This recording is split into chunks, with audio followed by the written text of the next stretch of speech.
আর আমরা তো কিছু হলেই গালে থাপ্পড় মারি না, এটা করি না? এই হাদিসটাও মনে রাখবেন, মানুষের গালে মারা নিষেধ আছে, জানতেন? আর মানুষের চেহারার মধ্যে মারা নিষেধ আছে।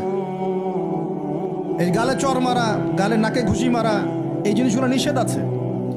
কারণ এই চেহারাটা আল্লাহ রাব্বুল আলামিন, মানে আদম সন্তানের এই স্ট্রাকচারটা আল্লাহ রাব্বুল আলামিন সূরা সদের মধ্যে বলেছেন, খলাকতু বিয়াদাই, আমি নিজ হাতে সৃষ্টি করেছি। সুবহানাল্লাহ।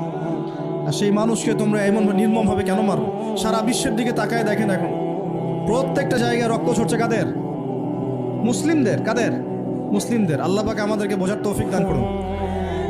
আর আল্লাহ পাক কোরআনে কি বলছেন? যদি কোনো মানুষ একজন মানুষের জীবন বাঁচায়, সে যেন পুরো মানব জাতিকে বাঁচানো। এত পছন্দ আল্লাহর কাছে জীবন বাঁচানো। আর কেউ যদি কোনো মানুষকে অন্যায়ভাবে হত্যা করে, সে যেন পুরো মানব জাতিকে হত্যা করে। আল্লাহ আমাদেরকে হেফাজত করুন। এখন খুন খুব সহজ হয়ে গেছে, মারামারি খুব সহজ হয়ে গেছে। হ্যাঁ, ভাই ভাইকে হত্যা করতেছে, ছেলে বাবাকে হত্যা করতেছে, বোন বোনের সাথে ভাইয়ের দ্বন্দ্ব, ভাই বোন মারামারি, প্রতিবেশী মেয়ে নিয়ে, সম্পত্তি নিয়ে, মাদক নিয়ে, কিশোর গ্যাং নিয়ে, কত কি হচ্ছে এখন। মানুষের জীবন সস্তা হয়ে যাচ্ছে না এখন? আল্লাহ পাক এগুলো কিয়ামতের আলামত। নবী সাল্লাল্লাহু আলাইহি ওয়াসাল্লাম বলেছেন, ওয়াল হারাজ, কিয়ামতের আগে আগে হারাজ বাড়বে। হারাজ, সাহাবীরা বলছেন, মাল হারাজ, হারাজ কি ইয়া রাসূলুল্লাহ? তিনি বলছেন, আল কতল, গণহত্যা বাড়বে, গণহত্যা।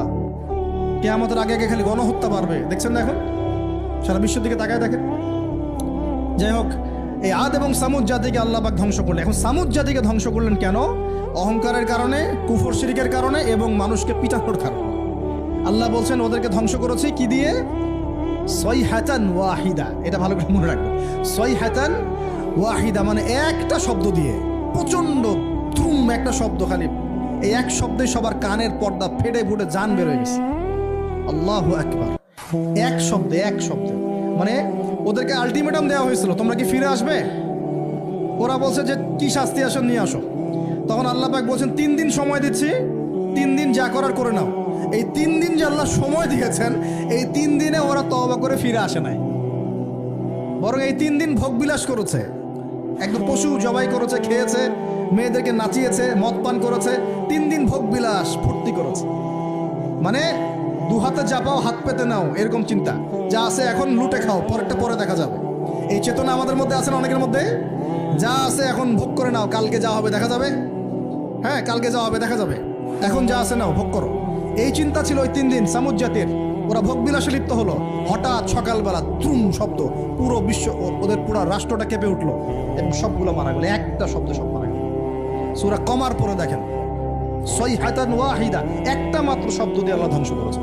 তার মানে আল্লাহ ধ্বংস করলেন পানি দিয়ে, আল্লাহ ধ্বংস করলেন বাতাস দিয়ে, এবার ধ্বংস করলেন শব্দ দিয়ে, বিদ্যুতের শব্দ দিয়ে। কেন ধ্বংস করলেন? পাপগুলো মনে রাখবেন, অহংকার, কুফর, শিরিক, আর কি হিংসা। তারপরে বললাম এই যে মানুষকে মারা, হ্যাঁ, শয়তানের তাবেদারি, মানুষকে মারা, এগুলো মনে রাখবেন। পাপগুলো মনে রাখতে হবে মাথার মধ্যে, কোন কোন পাপ, এবং এগুলো থেকে বাঁচতে হবে আমাদেরকে ইনশাআল্লাহ।